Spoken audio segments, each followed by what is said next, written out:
Hello guys, അപ്പം ഇന്ന് ഞങ്ങൾ അമ്പലത്തിൽ പോയിട്ടൊന്ന് ശിവരാത്രി ആയിട്ട് ഞാനും ചേച്ചിയും കൂടി അമ്പലത്തേക്ക് പോകണം കേട്ടോ.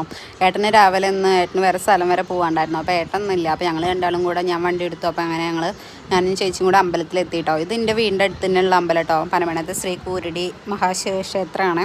അപ്പോൾ ഞങ്ങൾക്കിപ്പോൾ ഏട്ടൻ്റെ വീട്ടിൽ നിന്ന് വരികയാണെന്ന് വെച്ചാലും എൻ്റെ വീട്ടിൽ നിന്ന് വെച്ചാലും ഇപ്പോൾ ഈ അമ്പലം തന്നെയാണ് ശിവൻ്റെ അമ്പലം പറയുമ്പോൾ ഈ അമ്പലം തന്നെ ഞങ്ങൾക്ക് അടുത്തുള്ളത് കേട്ടോ. അപ്പോൾ ഞാനും ചേച്ചിയും കൂടെ വന്നത്. അപ്പോൾ അത് അമ്പലത്തിൽ അത്യാവശ്യം തിരക്കും കാര്യങ്ങളൊക്കെ ഉണ്ട്. അപ്പോൾ പുറത്തുനിന്നുള്ള ഞങ്ങളിങ്ങനെ അമ്പലത്തിൻ്റെ വീഡിയോ എടുക്കാൻ വേണ്ടിയിട്ട് പുറത്തുനിന്ന് ഇങ്ങനെ വീഡിയോയും കാര്യങ്ങളൊക്കെ എടുത്താൽ കേട്ടോ. അങ്ങനെ ആലിൻ്റെയൊക്കെ ആൽമരം കണ്ടപ്പോൾ അതിങ്ങനെ നേരെയൊക്കെ എടുത്ത് കുറച്ച് നേരം അവിടെ നിന്നു കേട്ടോ. പിന്നെ അങ്ങനെ കയറിയിട്ട് അമ്പലത്തിൽ തിരക്കും കാര്യങ്ങളൊക്കെ ഉണ്ടായിരുന്നു. അപ്പോൾ അമ്പലത്തിൽ നിന്ന് തൊഴുതു.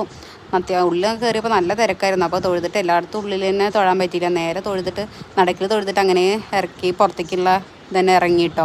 അപ്പോൾ അങ്ങനെ ഇറങ്ങിയിട്ട് ഞങ്ങൾ ഇറങ്ങിയപ്പോഴേക്കും ക്യൂ ഒക്കെ ആയിരുന്നു. പിന്നെ പറയൊക്കെ വെച്ചിട്ടൊക്കെ ഉണ്ടായിരുന്നു കേട്ടോ. പിന്നെ രാവിലെ അമ്പലത്തിൽ നിന്ന് ചായയും കാര്യങ്ങളൊക്കെ ഉണ്ടായിരുന്നു.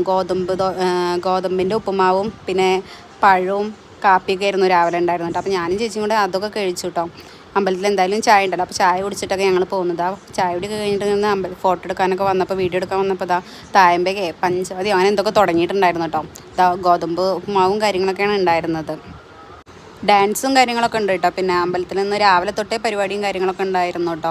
രാവിലെ ഓട്ടംതുള്ളലുണ്ട്, പിന്നെ തിരുവാതിരക്കളിയും ഓട്ടംതുള്ളലും അങ്ങനെയുള്ള പരിപാടിയൊക്കെ ഉണ്ട്. പിന്നെ ഉച്ചയ്ക്ക് ഭക്ഷണവും കാര്യങ്ങളൊക്കെ ഉണ്ട്. അപ്പോൾ അങ്ങനെ ഞങ്ങൾ അമ്പലത്തിൻ്റെ പെന്നിൽക്കോട് അങ്ങനെ എൻ്റെ വീട്ടിലേക്കൊന്ന് കയറിയിട്ട് പോകാൻ വിചാരിച്ചിട്ട് ഞങ്ങൾ വീട്ടിൻ്റെ അതിനെ പോകാൻ വിചാരിച്ചു കേട്ടോ. അമ്മേനെ അടുത്ത് അമ്മ അമ്പലത്തേക്ക് വന്നിട്ടുണ്ടായിരുന്നില്ല. അപ്പോൾ അമ്മേനെ ഒന്ന് കണ്ടിട്ട് അങ്ങനെ പോകാൻ വിചാരിച്ചു. അപ്പോൾ അങ്ങനെ പോരുമ്പോഴുള്ള കുറച്ച് അമ്പലത്തിൻ്റെ ബാക്ക് വശത്തു നിന്നുള്ള വീഡിയോയും കാര്യങ്ങളൊക്കെ കേട്ടോ. അപ്പോൾ ചേച്ചിയെ വീഡിയോ ഒക്കെ എടുക്കണം. ചേച്ചിയോട് ഞാൻ വീഡിയോ എടുക്കാൻ പറഞ്ഞിട്ടുണ്ടായിരുന്നു. അപ്പോൾ ചേച്ചി വീഡിയോ ഒക്കെ എടുത്തു. അപ്പോൾ അങ്ങനെ വീട്ടിലേക്ക് പോകണ വീഡിയോ ഒന്നും ഇല്ല കേട്ടോ. പിന്നെ ഞങ്ങൾ അങ്ങനെ ഞങ്ങളുടെ വലിയ അമ്പലത്തിലെത്തി. ശങ്കരനാരായണ സ്വാമി ക്ഷേത്രം കേട്ടോ. അമ്പലത്തിൽ ഉത്സവമൊക്കെ തുടങ്ങാറായി. അപ്പോൾ അമ്പലത്തിൽ സാധാരണ ശിവരാത്രിയുടെ അന്ന് തന്നെയാണ് ഇവിടെയും അമ്പലത്തിൽ ഉത്സവം കൊടിയേറാറ്. പക്ഷേ ഇപ്രാവശ്യം ഒരു ദിവസത്തിന് മാറ്റമുണ്ട്.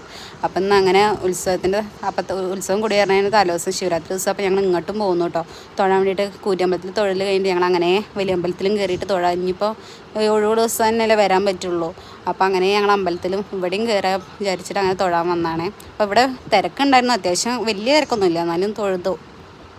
ഇവിടെ ഇനി തിരക്കൊക്കെ ആവുകയാണ്. ഇനി ഉത്സവം മുളട്ട് കഴിഞ്ഞാൽ 10 ദിവസം ഇവിടെ ഭയങ്കര തന്നെയാണ്. 1-ാം വിളക്ക് 2-ാം വിളക്ക് അങ്ങനെ 10 ദിവസം ആറാട്ട്, 10ാമത്തെ ദിവസം ആറാട്ടാണ്. അപ്പോൾ അത് കുളത്തിൻ്റെ അവിടെയൊക്കെ പോയിട്ട് കുറച്ച് വീഡിയോസും കാര്യങ്ങളൊക്കെ എടുത്തിട്ടോ. കുളത്തിൻ്റെ അവിടെയൊക്കെ പോയി അവിടെ നിന്ന് വരുമ്പോഴുള്ളത് അമ്പലത്തിൻ്റെ ഫ്രണ്ട് വശമൊക്കെയാണ്.